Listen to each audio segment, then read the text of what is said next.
Yan. Hello, kamusta po lahat? Sa ngayon, ito, dito ako sa sa taas ng bahay. Well, anyway, marahil magtataka kayo kung bakit ngayong oras pa lang ako magbibideo or tapos ngayon pa lang ito uli ma-upload. So, tap na ng konting edit, upload ulit ito kagad. So, yung activities ko kasi kanina umaga, hindi ko na siya na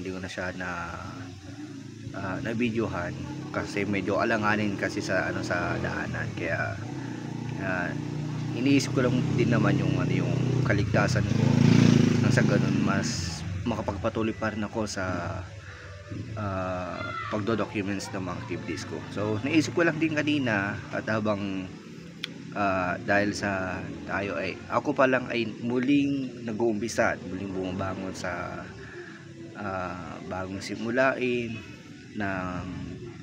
ng pagbuo nitong pagbuo at paglago nitong aking bagong YouTube channel. Kaya naman kaninang binisita ko, kaninang dinalaw ko itong aking YouTube channel. Ako ay natutuwa kahit man na iisa pa lang, yan, kahit na iisa pa lang yung aking subscriber. Yan, thank you so much po sa iyo, at big shout out po sa iyo kung sino ka man po na nag-subscribe po sa aking YouTube channel. Thank you so much po, at ikaw po yung magiging isa sa mga inspirasyon ko at isa sa mga dahilan kung bakit magpapatuloy po ang inyong lingkod sa paggagawa po ng mga, hindi pala sa paggawa, kundi sa patuloy na pagdodokumento ng mga gawain bilang isang atleta na sa larangan ng takbo at pagbibisikleta. Kaya naman, thank you so much po, at big shout out po sa iyo, idol. Kung sino ka man po, huwag ka pong mahasil na mag-message po sa akin. Mag-comment ka lang po sa comment section ng aking YouTube. Kung nasa Facebook man kita, kung friends man kita sa FB, or hindi man po kita friends, gusto ko pong malaman kung sino ka man po, please lang magparamdam ka po sa akin through FB.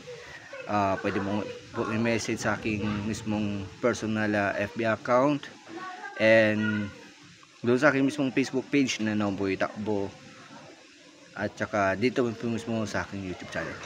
Yun po yung aking Facebook page na Noboy Takbo. Ipagpaumanhin nyo po, kasi hindi ko na rin po alam kung paano po yun mapapalitan yung kanyang pangalan. Kasi dati sinabi ko sa first video ko noon na papalitan ko din ng pangalan yung aking Facebook page, para yun na rin po ang i-establish ko sana.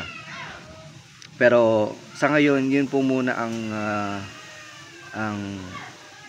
pag-uploadan kong Facebook page ko, kasi pinag-isa ko na po yun, yung takbo ko tsaka pagpapadyak, pinag-isa ko na po. Pati rin po ako sa aking mismong YouTube channel, pinag-isa ko na rin po yung pag-uploadan. Yan. Para hindi rin po ako ma-hassle po sa pag-upload, para tuloy-tuloy lang po yung pagdo-documents ko, kasi hindi naman po kasi sa araw-araw na nakapag-documents ako ng takbo at ng pang-padyak. Kaya kung halimbawa po sana bukas hindi ako makakapag-video, or wala akong may document na video ng takbo ko, tapos ang na-document ko lang is yung pagpadyak ko lang, so ibig sabihin hindi magiging sustainable. Hanggat maaari po kasi ang gusto ko sana is maging sustainable po yung pagdo-documents ko kasi ng mga activities ko. Kaya ganoon na po yung naging pasya ko, na pinag-isa ko na lang po yung takbo tsaka padyak ko sa aking Facebook page at sa aking pong YouTube channel. Kaya naman sana po yung isa pong subscriber ko ay sundan nyo na po at dagdagan nyo pa po. Yan. Kaya big shout out po sa aking first subscriber. please lang po kung sino ka man po magparamdam ka po sa akin, nang sa ganun mas lalo pa bang ma-inspire at para patuloy-tuloy lang po ako sa aking ginagawa ko po, na makapagbigay ng aral at ng exploration o kung ano man po yung madodocuments ko sa aking activities. Yun lamang po, maraming salamat at God bless po sa ating lahat.